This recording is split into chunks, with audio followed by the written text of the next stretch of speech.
everyone. My name is Giovanni Nogales, and I am a paralegal here at Liles Parker. Thank you for joining us for this new webinar series with the Home Care Association of Louisiana. To get us started today, we have Dr. Warren. Dr. Warren, would you like to give an introduction? Thank you, Giovanni, and thank you for the folks at Liles Parker. We're really excited to have a series of offerings for the home care providers across our state, and these are recorded.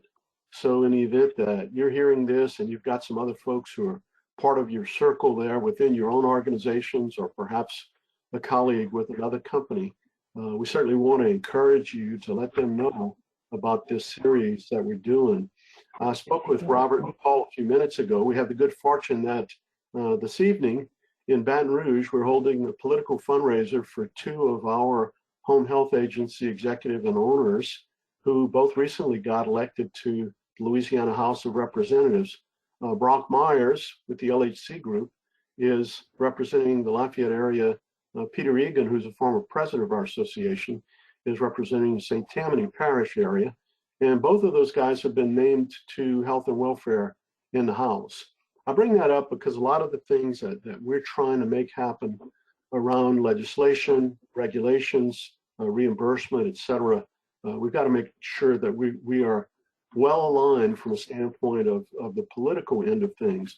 Our friends in the nursing home industry have been doing that for a few decades and doing it very well. So hopefully this is the start of our being able to do that. Today's session is risks facing your home health or hospice agency if you hire someone on the OIG's Exclusion List or the CMS Preclusion List. Our presenters are Robert Liles, who's a managing partner, and Paul Weidenfeld. Paul indicates to me he went to school at Tulane and got his law degree with Loyola in New Orleans. So we shouldn't need a translator because Paul's already been communicating with me. So very good. Welcome, gentlemen. Thank you so much for your commitment to the Home Care Association of Louisiana. Thank you, Dr. Warren. This is just a quick reminder. If you have any questions throughout the presentation, please feel free to type them at the chat box, and we will address as many as possible at the end of the presentation. So without further ado, I present your presenters today, Robert Liles and Paul Weidenfeld. Thank you very much, Gio. I really appreciate it. I'm always glad to be here with one of my closest friends, Paul Weidenfeld. And Paul and I, to say we go back a long ways, that's an understatement. You know, we've known each other since too long. Yeah, back in our DOJ days. Yep. And Paul was a prosecutor there in New Orleans, and then came up and was the National Healthcare Fraud Coordinator in the early 2000s. And now he is between representing the wrongfully accused and working on exclusion issues. Paul is probably, I think, the most knowledgeable person in the country on exclusions. And this is an important issue, folks. And the reason why it's important is because sometimes you hear us talk about home health and the issues and the risks facing home health providers and agencies. Sometimes we talk about hospices and those issues. And every once in a while, we're covering personal care. This is an issue that goes across the board, and it's one that increasingly is under considerable scrutiny by Medicare, Medicaid, and now the privates. So it's really important that everybody kind of listen in on this, because in my experience, unfortunately, it's also the most significant unrecognized risk that agencies across the board have out there. Well, Robert, thank you for those kind words. And also, I certainly agree with you about exclusions. I want to say something first about Dr. Aber. I think your introduction, that two folk that have been elected to the legislature, I think hopefully that'll begin a change in the relationship from one of antagonism and enforcement, which is what the government basically is looking at, to a more cooperative kind of relationship, because that really is important. So that's a big step, and I think that's a great step. Well put. And with respect to exclusions, you know, Robert has talked. We're going to talk about it a great deal, but it is more than a check the box risk. It really is important from the perspective of if someone is excluded, there is going to be a reason. We may or may not agree with that reason, but the fact is that they pose risks in many different ways because all of your risks relate to people. That's right. At the end of the day. Let's go to this first slide, Giovanni. So this is kind of an overview of what we're going to be doing. Let's go to the next slide here. The first question that I really want to address for everybody, let's just kind of get on the same page. Why do Louisiana providers need to care about this? Well, you know, when you sign your enrollment, when you enroll with Louisiana Medicaid, the enrollment document states this.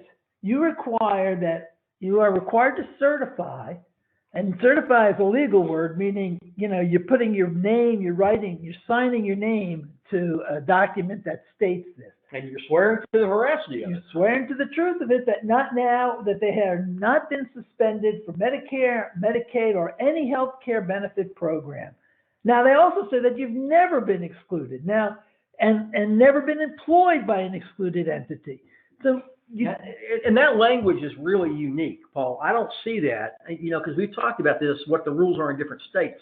That is language that I have never seen in any other state. There are a couple of others actually that have adopted that language, but it's incredibly strong. And what it means to say is that you really need to ensure that that the people you hire and the people you do business with are not excluded. You need to make every reasonable effort to be able to make that certification. But it goes past that, though, doesn't it, Paul? It's not just that they're not excluded, that they have never been excluded. You know, and that's the language that really shocks me. That is shocking language. It's scary language. And frankly, you know, I haven't seen a case where someone said you missed it. But chances are, if they're on a list, if they have been excluded, they're on a list. One of the state's lists. And that means you need to understand, you need to find it, because that state list, as we're going to talk about, is public knowledge. Okay. Public notice. And we're going to also discuss, okay, so we make a mistake. We hired somebody we shouldn't. So what? We're going to talk about that too today, right? Absolutely. There's always a process. Now, this is another slide that I think is really important, and it's the case State v. Smith.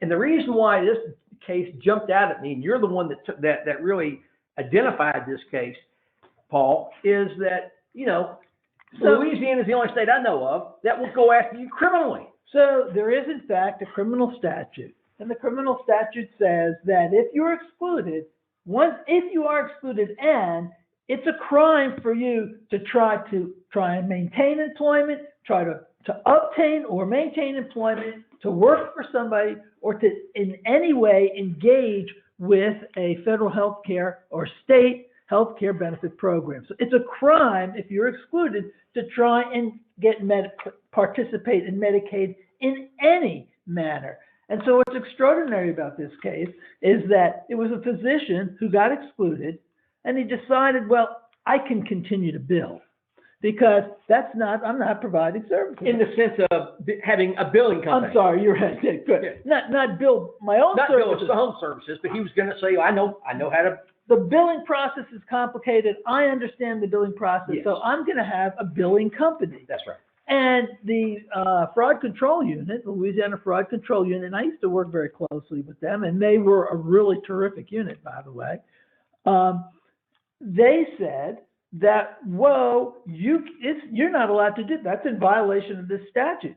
So a lower court said, oh, no, you can't have such a broad interpretation of it. That's unconstitutional. They took it to the Louisiana Supreme Court, and the Louisiana Supreme Court said, no, that's totally fine. It's totally fine. If someone's been excluded, they cannot participate in any way, directly, indirectly, or otherwise.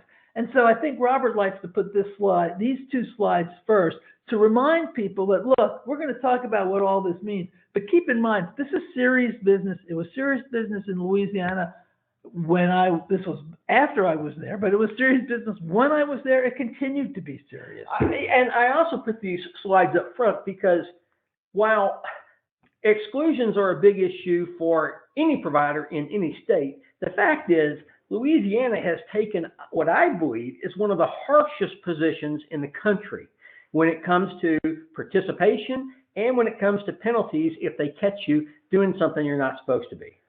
That's why I wanted to put this up front, because everybody on this phone call is a Louisiana provider.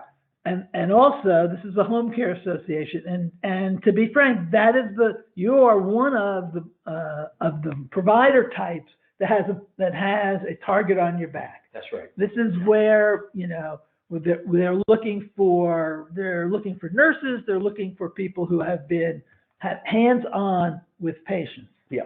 Next slide. Okay, so what is it? All right, so we've kind of laid the groundwork for why this is important. Right. What are we talking about here? What is an exclusion? What does it mean to be excluded? So a federal exclusion is an administrative process whereby you have been declared to be basically a risk to the programs and risk to patients.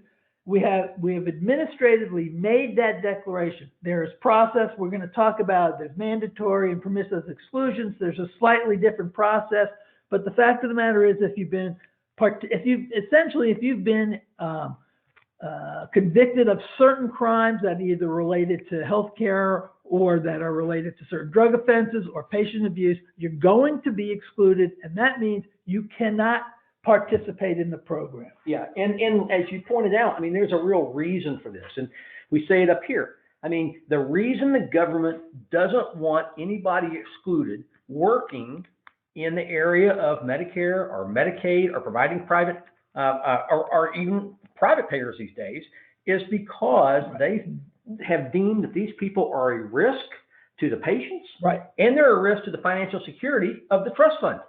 Right, and like it or not, agree or not, you know, sometimes we disagree with final administrative rulings. Right. We disagree, for instance, sometimes when someone is convicted of a crime. But, you know, when they're convicted of that crime, they go to jail. And and you just have to accept that fact, whether you like it or not. And in this case, if they're excluded, you don't get to say, well, oh, I didn't do it, I didn't mean it. Maybe they didn't, maybe they shouldn't have, but they are. They are deemed to be a risk to you, to your patients, to your practices, to your programs, and to the federal and state programs.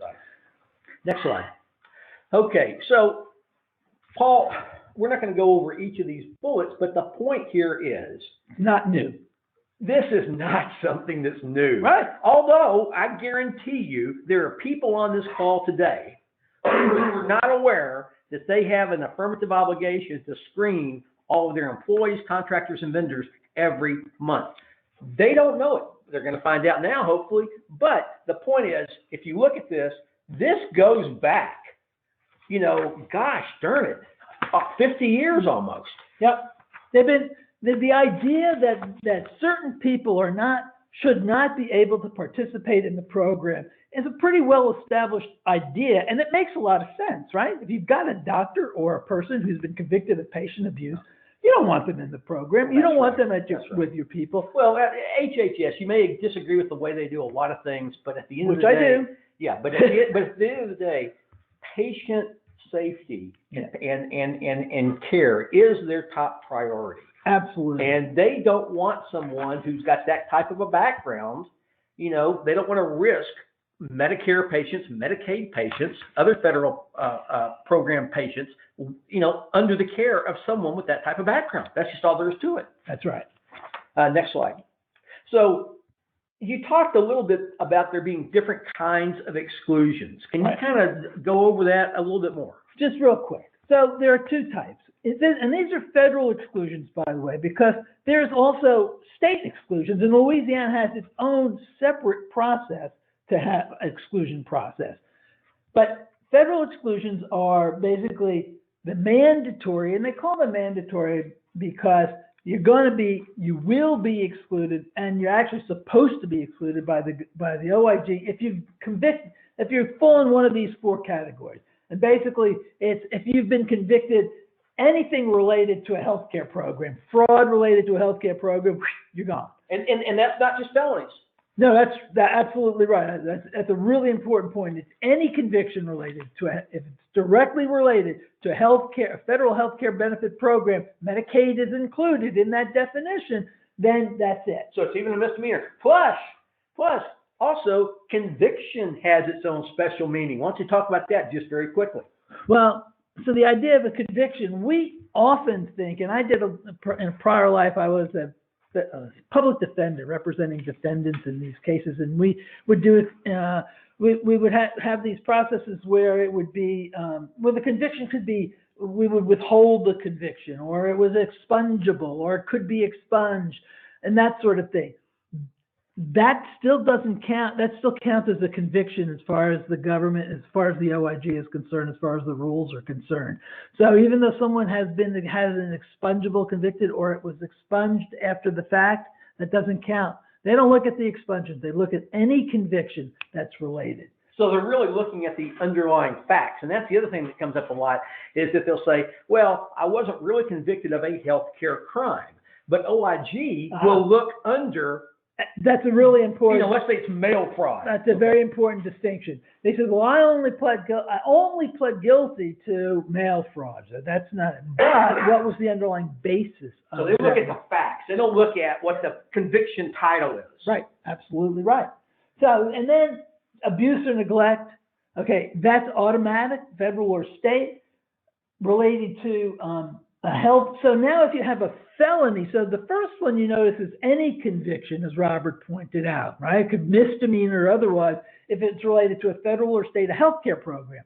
But now, if it's a felony related to a non-healthcare program, so what would that be? Well, it might be a bank fraud, for instance. That's a felony related to a that's going to be an automatic conviction. There aren't as many of those. The last one is the manufacture or distribution of certain drugs. These are the specific ones. These are the bad drugs that we all know what they are. Unfortunately, we've heard of them. That's going to be an automatic conviction. And what that means is mandatory, is that you can't question the underlying basis of it. You can't question the conviction. All you can do for those cases, if you've been convicted of it, you're going to be excluded. If they know about it, then they'll know about it. And all you can question is how long. It's at least 5 years. It can be a lot longer than that. We saw, like most recently, we saw 2 people that got 90-year. Yeah. Sometimes they'll make exclusions, and that was really more optics than anything else. Right. It's like you see these bank robbers got 799 years, right. And stuff like that. But just one quick point before we move on. You say you can't question it. What you're saying really is, you can't relitigate the underlying conviction. That's right. So you can't go in and say, well, that wasn't fair because. And this is really important, because a lot of times, if you know someone who has been charged with something, and their lawyer, if they're not familiar with healthcare, so let's say it's someone who wants to be in the healthcare system, they're being investigated, they've been charged with something, and the lawyer tells them, well, if you just plead to this misdemeanor, and really we'll just pay a fine and it'll be over, it'll be done. Well, see, that's really dangerous, because yes, the criminal thing might be done, but that conviction's going to stand, and that is going to count in terms of these exclusions. And those are the collateral consequences that you worry about. That frankly, a lot of great lawyers getting a lot of great pleas, but the fact is, if they're not a health lawyer, they don't really know the impact. Right. You got to look at the long-term impact, and that goes the next set. Go to the next slide. So these are the permissive. And that's kind of a it sounds like they may or may not. What they do is they can exclude for any of these. And the one that's in red is licensing, and that's probably 95% of all of these permissive exclusions. And what that means is, if you've been disciplined by your licensing board, whether it's your nursing board, whether it's if you're a CRN, you got to, and that, if it's a physician, any licensing board, if you've been disciplined by it, that can be the basis for a permissive exclusion. Once you're excluded, permissive or mandatory, it counts the same. You don't have the impact is the same. It's just the difference for how long and how you can get back in. What's the minimum for permissive? Permissive is supposed to be 3 years. It can, on some occasions, be a little bit less, but it's going to be for 3 years. And here's the deal. So a lot of people will have and this is really tricky for people with a license. They think, oh, I've resolved it with, I got my license back. I got my license back. It's okay. But Or they may say, and this, we've seen a lot of these, Robert, say, I don't want to do that anymore. I don't really need that license, but I still want to be in healthcare. Mhm. Well, you've got to resolve it with that licensing board before you can get back in. You can't, again, like with a conviction, you can't question the underlying basis of that disciplinary action. It's not like you can say, well, they told me all I had to do was pay this fine and do this one course for 2 hours a week for a month, and then I'd be done. That can still be the basis of your exclusion. So you got to be careful with that. Now, the problem that I think that home health agencies and personal care agencies and hospices have is that a lot of times they'll get an applicant, and the applicant, in their own mind, will say, it was only for 3 years, and that was over 5 years ago. So, and they will not disclose it then on the application because in their mind, it's no longer effective. Absolutely. We've seen that many, many times. But is that correct? No. Well, for one thing is, if once you're on that list, you're on it until you ask to get off. They got dead people on that list. And it's really interesting, Paul, because when you have to ask to get off, and this is the other reason, guys, where y'all have to really be careful, and you can get in all kinds of trouble. Even if you don't get caught when you had somebody working for you, you could get caught after. Because we've had situations, what happens is when someone wants off the list, they have to fill out an application with OIG. OIG, the first thing they ask them is, what have you been doing since you were excluded? Right. Who have you worked for? And, these people can't lie. They could, this, once again, if they lie on this application, they can go to jail for that. That's a separate crime. So they put on there all the places they've worked. Well, if they put on there your company, okay, now you've got a problem because they're going to come after you for penalties because you should have been checking and known that they couldn't work for you. Yeah, and the thing is, there's a lot of the things that we have seen with people coming in is we've had people say, well, I was excluded like 15 years ago. Yeah. And I figured it was over because my time, it was only like a 3-year exclusion, so it had to be over. Well, it's not it's on an exclusion. They don't take you off the list until you ask. And so you're still excluded, and your applicant may well say, I had no idea. Also, they may have forgotten. When someone is under stress and they have this criminal case going on, This is the last thing they're going to think about. it is. And so they may not even remember that they got these papers from the OIG and that there was some process because they were just worried about staying out of jail or being able to keep a job or something like that. So you really have to check. People will not tell the truth in their applications for employment for several reasons, but it's not always because they're being deceptive or lying. A lot of times it's because they just don't remember or they don't think it matters anymore. Exactly. So you really need to you are responsible, and we'll talk about that. You are responsible for the people you hire and the people you do business with, at least in terms of exclusion. Next slide. Okay, so we've got all these different lists out there. Where in the world are providers supposed to go to get this information to find out if somebody is in fact on a list or not?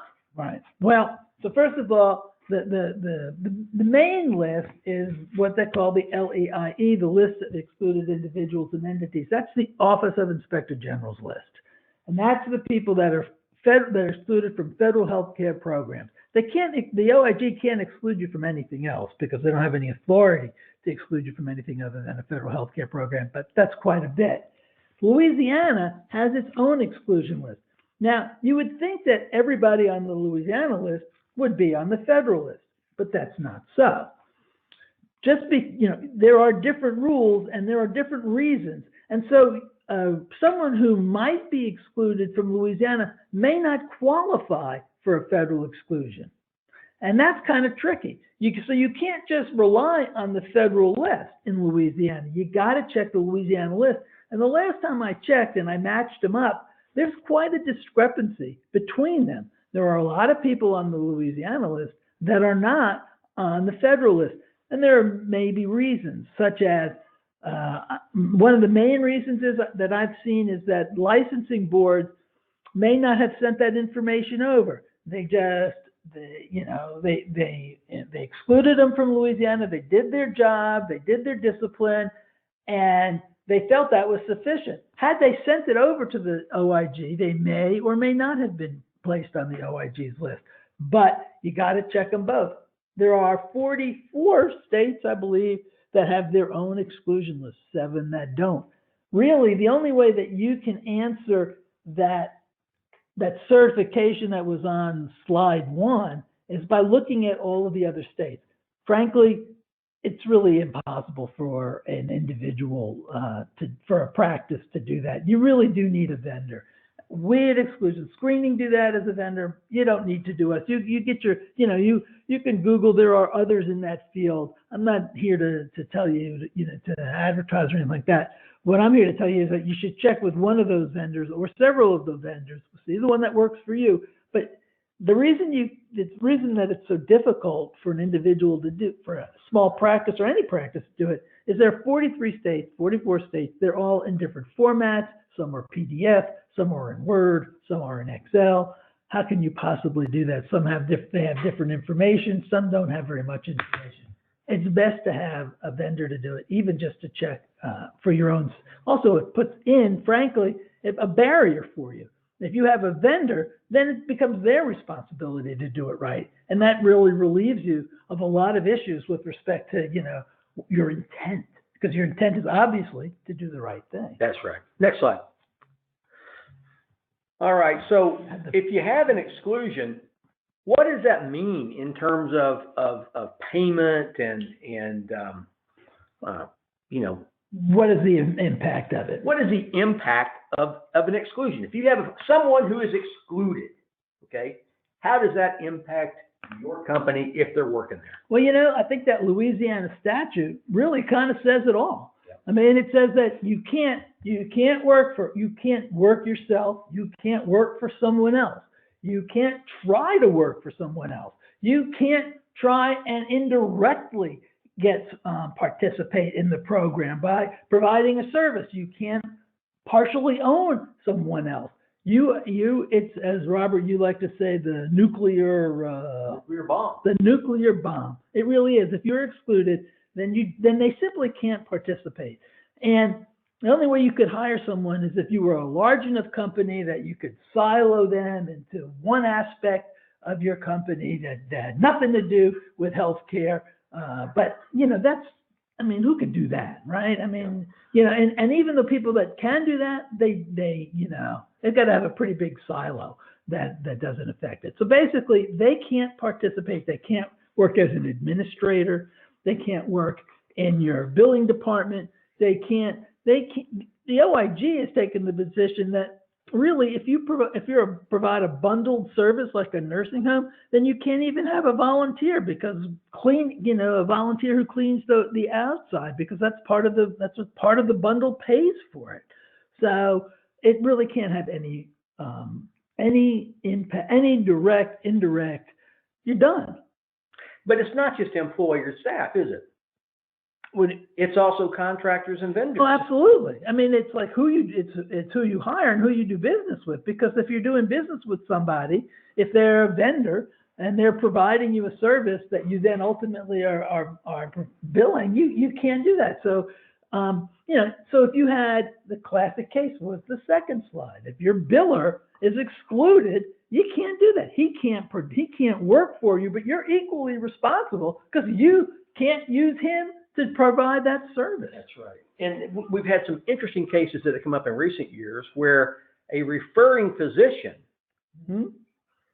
was excluded, and that can be problematic. Absolutely. And that's a really good point, because there are, we tend to think, the referring physician, he could be a person who's excluded can participate in non-federal health care benefit programs. If he's just doing private, he can be licensed by the state, no problem. Many are. He could be licensed. He could be doing cash and carry. He could be doing a lot of things, right?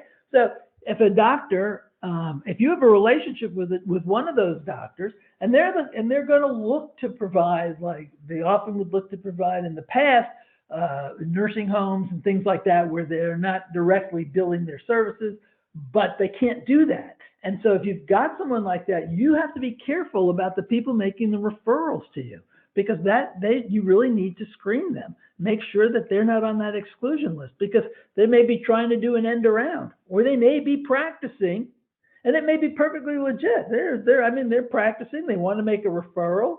You can't, you've got to be careful. Now that's a good question, Robert. So if someone makes the referral, right? And it has nothing to, how do you have to turn that person away? Does that mean that person can't get a service? No, That's a tough question, It is a tough question. It reminds me a little bit about the case that we saw not that long ago, where an excluded physician who had a proper license and he was able to write prescriptions. He wrote prescriptions to Medicare patients. They did not bill for the visit that he did, okay? Right. But I'm sure it was probably cash and carry or whatever. But then they took that prescription to a pharmacy and filled it, and the pharmacy was hit with massive penalties because they filled a prescription that was written by an excluded physician. Yeah, that is a little tricky though, because that pharmacy was getting lots of prescriptions from someone, and he was getting like massive amounts of prescriptions from someone who was excluded. But that was the basis. And it's true though that the pharmacies it's kind of the relationship. It's safe. Pharmacies do need to ensure that they are excluded. I would say that if someone is excluded, it really taints the referral, is my point. It does, and it's a tricky, and I would say that if you had someone that is making a referral, just a handful of them or something, I would talk with, your local healthcare lawyer and say, how do I make sure I see he's excluded? I'm not taking him from him because he's excluded, but that person shouldn't be banned. It's a very tricky question. It is a tricky question, but, we don't have the answer with this right now. But since we're talking to a bunch of Louisiana folks, a bunch of good Southerners, it's as a mama always told us, you're judged by the company you keep. You're judged, and you got to be careful, and you got to make sure that your business associates that they are or have not been excluded. By the way, Robert's other favorite one from his mom, other than you're judged by the company you keep, is she's the first compliance officer. Mama was the first compliance officer, no question about it. Next slide. Okay, all right. So, the other point here really, in the previous slide, we talked about how if it's someone that is directly or indirectly involved, this is kind of the same thing. We're starting, the important part here, though, I think to keep in mind is that we're starting to see many private payers. A lot of times they do this. They kind of move in the wake of whatever Medicare and Medicaid does. And essentially they've taken the position that, Medicare and Medicaid, they don't want excluded parties taking care of their patients. Why are we allowing that? So they started putting that in their own contracts. Absolutely. So there's the idea of requirements, how often you need to screen, and those requirements basically avoid the civil money penalty aspect of it. But I would say at this point, almost every provider contract I have seen at some point says, somewhere in the small print says, we don't pay for services provided by excluded individuals. They all have that one little paragraph, at least that paragraph in it. Some of them have requirements in it, may have requirements that say you have to screen a certain number of times, monthly or what have you, but privates will not pay for it either. But you brought up another point, though, that I want to kind of turn back to real quick. Is there a federal law, not state, is there a federal law that says you must screen? No, that's it's really kind of a carrot and a stick problem, isn't it? It's a weird thing. The way they do it is they say that you're responsible for knowing who you hire and who you do business with. If you don't screen, then you're going to be subject to massive civil money penalties. It's like $22,000 per violation, which is, yikes. So what they say is, so this is what you must screen monthly in order to avoid that. And that is the way they kind of go around the box. However, I will say this, that in some of the federal managed care programs, and the state ones, by the way, Medicaid managed care, the programs have to screen monthly, and they will pass that down to anybody with a contract with them. And some states have started to fold it into the regulatory framework. Right. There are states that have, you must screen every 30 days. The fact of the matter is, if you don't, you know, someone will get you either your Medicaid managed care, your Medicare, You're going to get caught. somewhere. Yeah. Someone's not going to pay for it. Even if you don't get caught today, if they leave 3 years from now, when they try to get off the list, then you're going to get caught. Right. Yes. Next slide. Oh, this is an interesting one, Paul. Why don't you talk about this? You know, these. And I guess the issue is people say, well, I don't have to screen. We do background checks. Right. And there are certain background checks that everyone does. Maybe a fingerprint background check, maybe depending upon the levels of the service that you provide, you may have to do certain background checks. And so we do a background check upon hire, and that's enough. Well, you have to, here's the thing. These companies, and Robert, first time Robert found them and he said, you got to check out these websites. I was like totally amazed. But I have one up there, the careerexcuse.com. That one's not real, by the way. That one's not made. The Paladin, I believe, is real. But they have, like the one that is taken from a real website has things like, and this is true, you provide us the area code of where you're going to be, the industry that you want to work in, how many references do you need, tell me the dates of employment that you want to have had, and what kind of degrees you want. And we'll give you all of those things, and we'll provide that, and they'll give you phone numbers, and if people call those numbers, they'll know who to say. They'll provide references for you, and it's all a gossamer. It's all unreal. And how can background companies that are doing legitimate background checks, how in the world are they going to know? They're not. They're No way. I mean, you know, you can't, there are ways if you do a deep dive, like most background checks are, and the background checks that most people do is they call a couple of references and they check maybe, you know, this and that, and they have, you know, and it's just quick. If you do a deep dive, you'll find it, but they may be using a different name. They're going to use the wrong name. And they're not going to use their real name. And so you'd have to do a dive to check it. And a lot of background companies, or if you're doing the background check on your own, you're not going to find it. And it's just, it's unbelievable. There's, you know, they said, my favorite one is, there was a comment on the website of one of these guys, and it says, oh, I found them. They custom made my references the same day. And the next day, my hiring manager offered me a job. Go figure, right? What a world. Bottom line, as Robert has up there, background checks are not the same as screening for exclusions. Next slide. All right. Obligations. All right. So what are the obligations then that are required? It's different. I mean, you've got your federal obligations, right? Right. Which is, you know, to avoid the penalties. OIG says we want you checking every 30 days. Now, let's say that on day one, you hire somebody and you normally double check everything on day 30 of every month or 28, whatever it is. Right.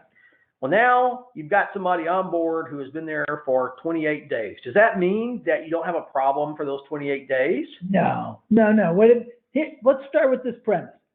Anything that they're involved with is tainted, okay? So if the physician and he's excluded and he submits a claim, that claim is going to be tainted 100%. When someone is not billed directly, but is a part of indirectly, that doesn't mean that, Like a nurse's aide. like a nurse's Or a aide home health aide. or an administrator, which we Or see. administrator. Okay. Yeah, not a billing person. So for them, now we have something different. You have to, if you don't screen, okay, first of all, screening eliminates the possibility of penalties. And that's big because the penalties, as I said, can be as much as over $20,000 per claim federally. Once you eliminate penalties, you still have to deal with the fact that it's an overpayment. And during those 21 days, as Robert mentioned, that person was involved with claims. Now, they don't do it claim by claim if it's indirect, if it's like a nurse's aide or if it's one of your folks that go out and do the home visits, right? But the way they sort them is they'll say, let's look at all of the money that was paid to them, including their benefits and so forth. And we're going to look at your payer mix and we're going to say, that's going to be your overpayment. So that if you paid the person $1,000 in that month and your payer mix was 75% federal, they would say that your overpayment was 75% of the $1,000 or for $750. That's the way we can resolve that. Now, you can see that's pretty good because you caught it in the first month, right? That one, so it cost you $750. The OIG, they don't even want something that small. It has to be over $10,000. You'll work it out with the MAC, and you're done. Yeah. Or with the state, you just self-report it. Now, if that person's there for a year and it's not $1,000, but now they made $25,000 in that year, and you've got a 75% payer mix, now all of a sudden for that one person, it's 75% of $25,000, which is more than, it's just what math that my brain isn't getting to at the moment.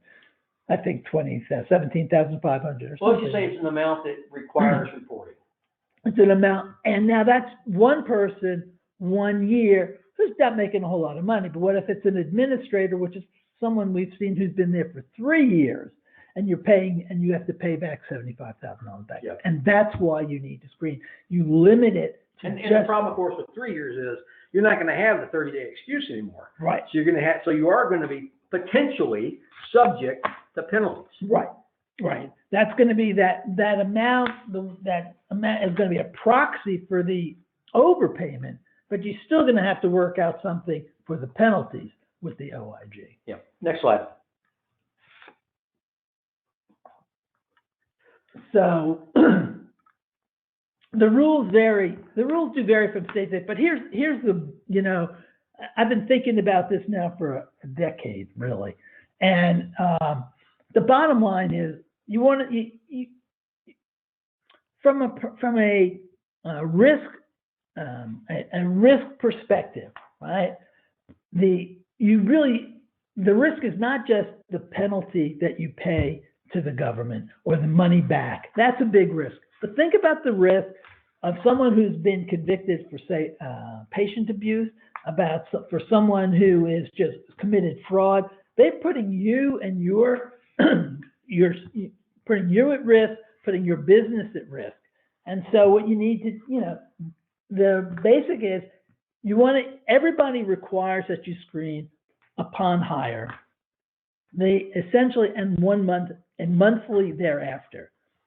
It is best practice, I think, to screen all states. The enrollment requirement would seem to suggest that. There's probably something on the website that says, though, every 30 days. That's a call that every provider, has to make. Best practice is you screen them all. Good practice, at least, is you screen the federal database, the LEIE, the GSA SAM, which is a debarment list, and your state. That's the minimum, I think, for everybody. Yep. Upon hire and monthly thereafter. Best practice, best safety, I believe. Gio, next slide. I think we just went over the next slide. Okay. There it is. Yeah. Up. Yeah, every month. All right. So can they do it on their own? I mean, that's the problem.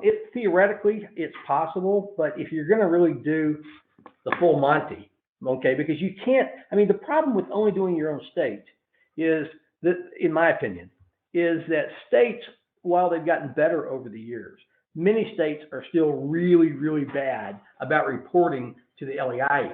And you don't want to bring somebody in that's been excluded, let's say, in Oklahoma, but Oklahoma didn't report it to the LEIE. So if you're only checking the LEIE and the Louisiana list, you've got a problem. You risk missing somebody. There's no question about it.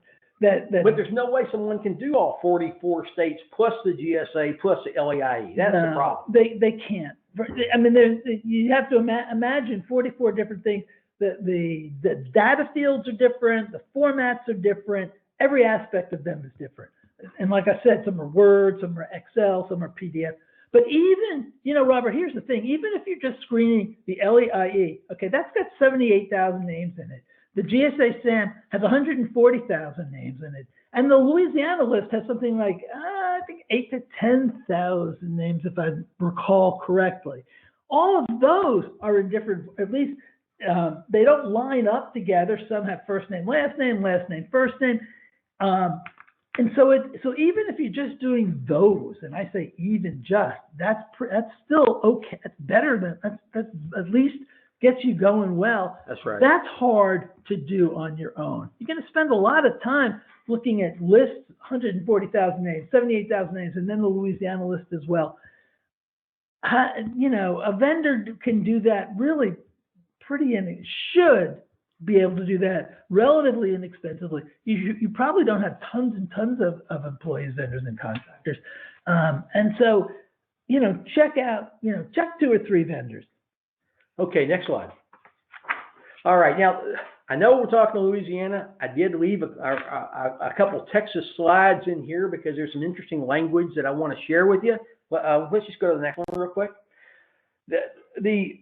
Under the Texas application to participate in Medicaid, I like the language that they use because at least they're pretty clear. They want you to check all of your employers, your owners, your employees, the contractors, the managing partners. I mean, that pretty much lays it out. You need to be doing that. And you have to swear that you're doing that in Texas, okay? Next slide. Here's the attestation that they have you sign. And most every state has something similar to this, but it doesn't have, frankly, as good a language in other states. But there is a disclosure requirement in Medicaid now, in Medicaid managed care in particular. Yep. There's a disclosure requirement with respect to your owners, your managers, people who and your agents. Yep. And you do have to go beyond your employees to include them as well. That's right. So just be careful what you're signing, folks. Next slide. Okay. This really ought to be part of your overall compliance plan. This is part of your internal auditing and monitoring, and it's something that you need to be doing because you have real exposure here if you hire someone that has been excluded. And credentialing doesn't do it. Credentialing doesn't, because most of the people that are going to be excluded are not credentialed. That's right. That's right. And even when they are, credentialing doesn't always catch it either because not all credentialing companies screen all the lists. That's right. Next slide. All right. So what are the penalties, Paul? What happens? Let's say that let's go back to your example where you find that you've got an administrative person that's been there on board for 3 years, and in fact, they were excluded. Wasn't their fault in the sense that they thought they were off the list. They thought that, I was only on for 3 years, and that was 10 years ago. I would never put you in this kind of horrible position, but now they have. Well, you have the overpayment liability, number one. That's the second level. And even if they're not a direct biller, then it's the percentage of all of the money, your federal share of all of the monies that you paid them. The civil money penalty, this is an older slide, and it's up to $22,000 for each violation. Now. Wow, I need to update that. Thank you. You need to update that one. Yep. Okay. Plus, most states now, it's an overpayment, right? And if you haven't repaid, once you know about it, if you haven't repaid the overpayment, it turns into, we're not going to go there now, but it turns into potential False Claims Act liability. Next slide. That's exactly what this slide shows. There we are. Yep. And then the one after that. There you go. So, no question, here's how that pops up. Let's say you start today. Okay, and you got to start today. I mean, I know a lot of times we'll tell you don't turn over rocks because you're going to find snakes, but this is one where you got to turn these rocks over now, sooner rather than later. Let's say you turn it over and you find somebody. Okay, so you let them go. Now what are we going to do, Paul? If we don't turn it in, right?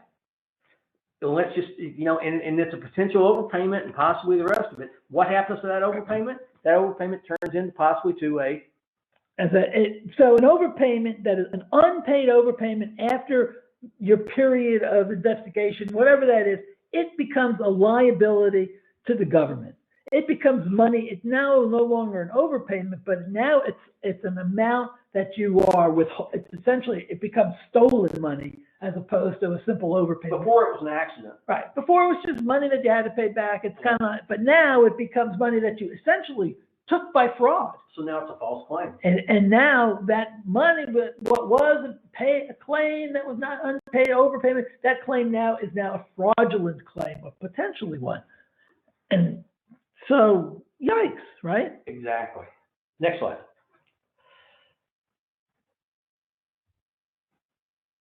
So This is part of what you have to sign off on. I don't remember which state this was from. That's Louisiana there. This is That- this is that off the Louisiana? Louisiana form. Yeah. Oh, yikes. So there you are. Penalty under perjury. And this is the disclosure of, and so you can't just limit it to employees. Then there's contractors. You have to go to your owners. You have to go to like board members and such and so forth like that. Management, anybody who can. Yeah. See, in contrast to Texas, they use the term shareholders, but they don't mention contractors, which I think but all of it really is at issue. Right. Oh, yeah, Louis statute. Yep. Yep, there we are. Sorry. Okay. Next slide.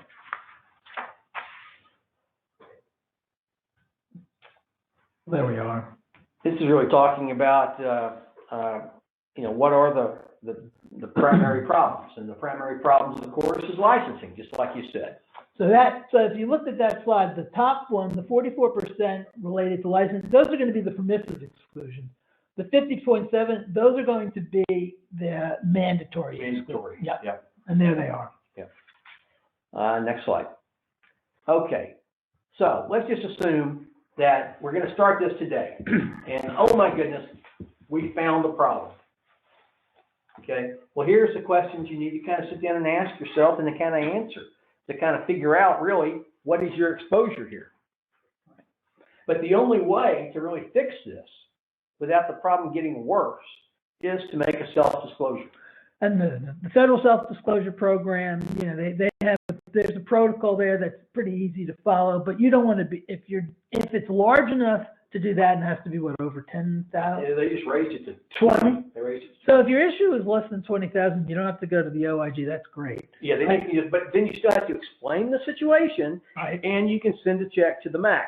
And I know, your billing people are going to say, well, they're going to send us back because they always require that if we're going to turn money back in, we have to list the transaction number it's related to. Is that no, they won't. Not for this.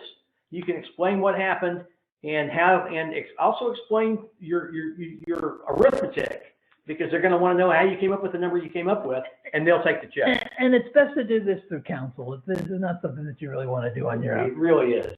Because they may tell you that, oh, wait, no, we wanted to item by item, so on and so forth for a repayment. But when counsel explains it to them, they don't understand it. They'll just go, oh, okay, we'll just take the money. No, that's right.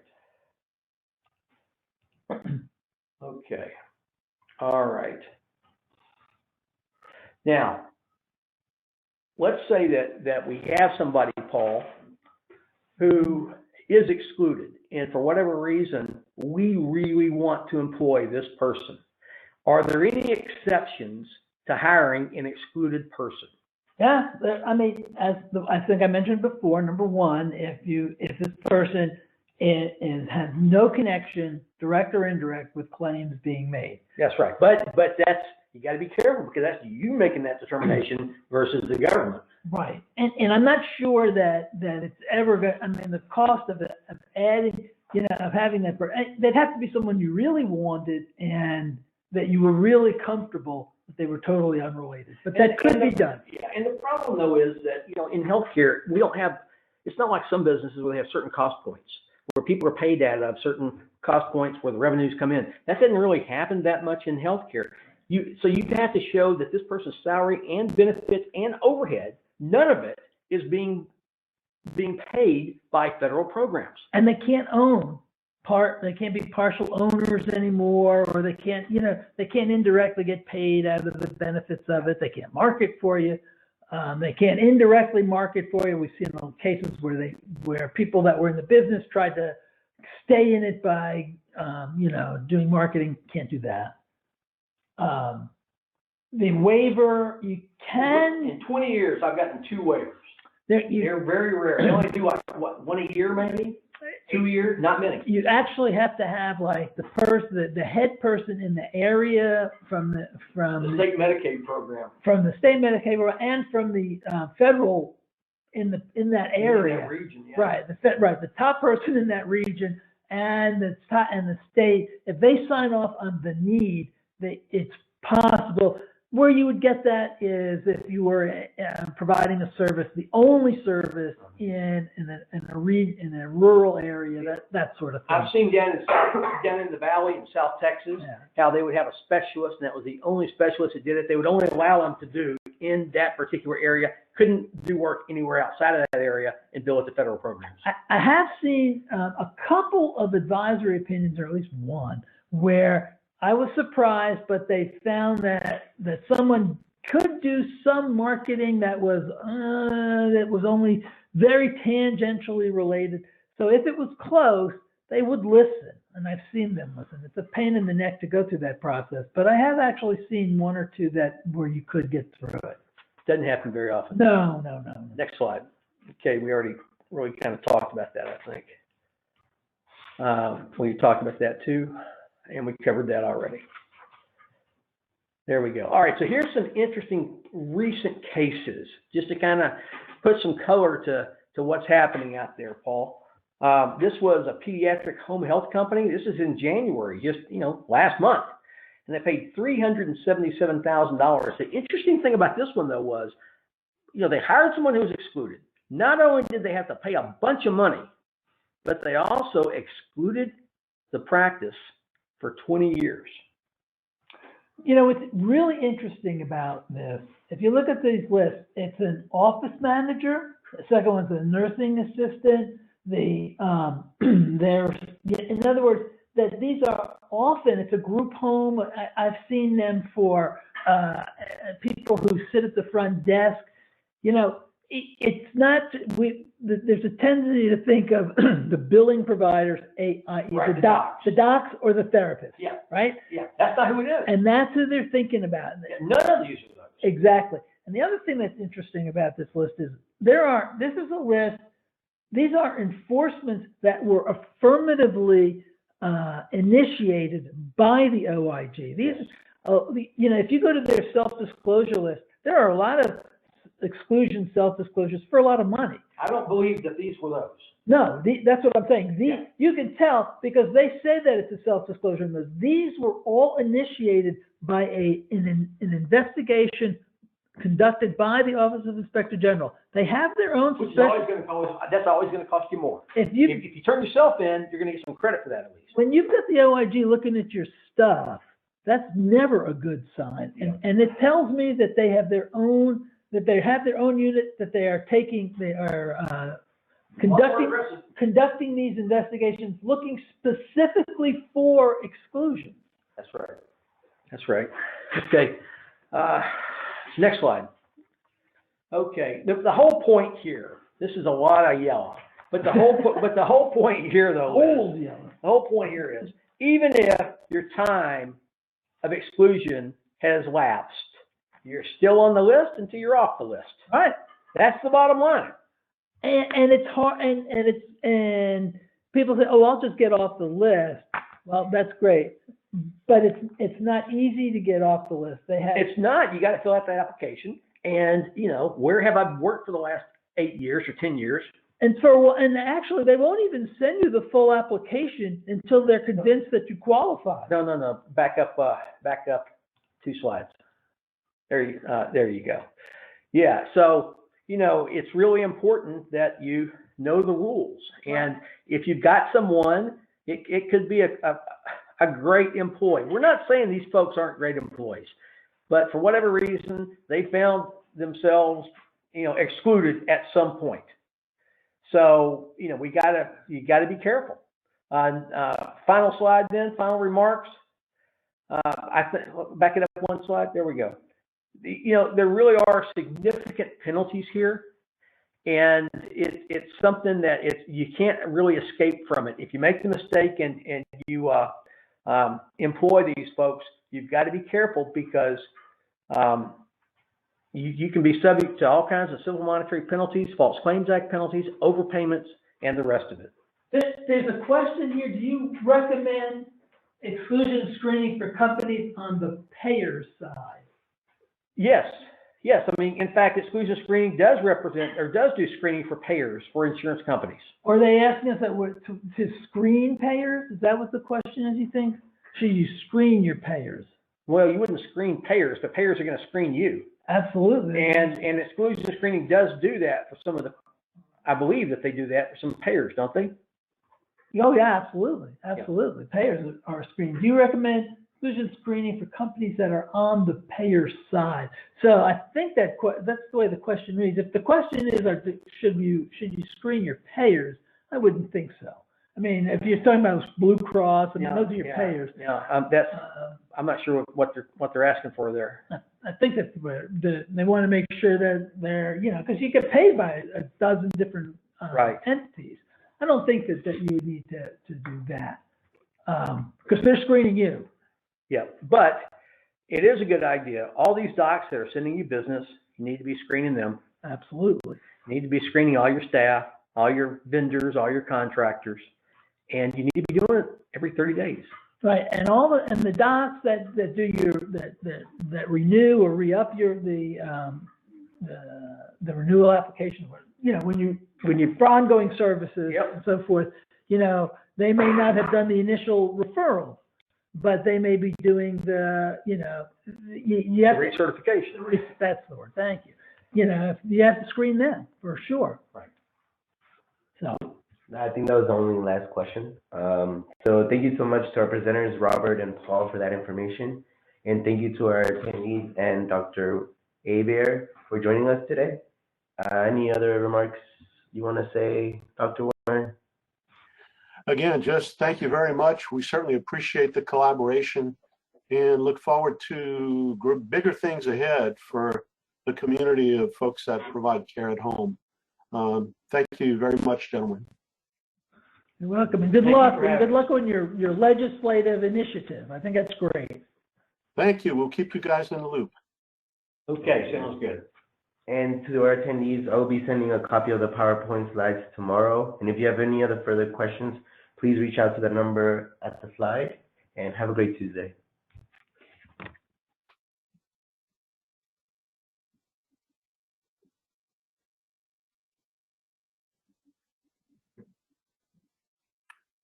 Thank you, Robert and Paul. We appreciate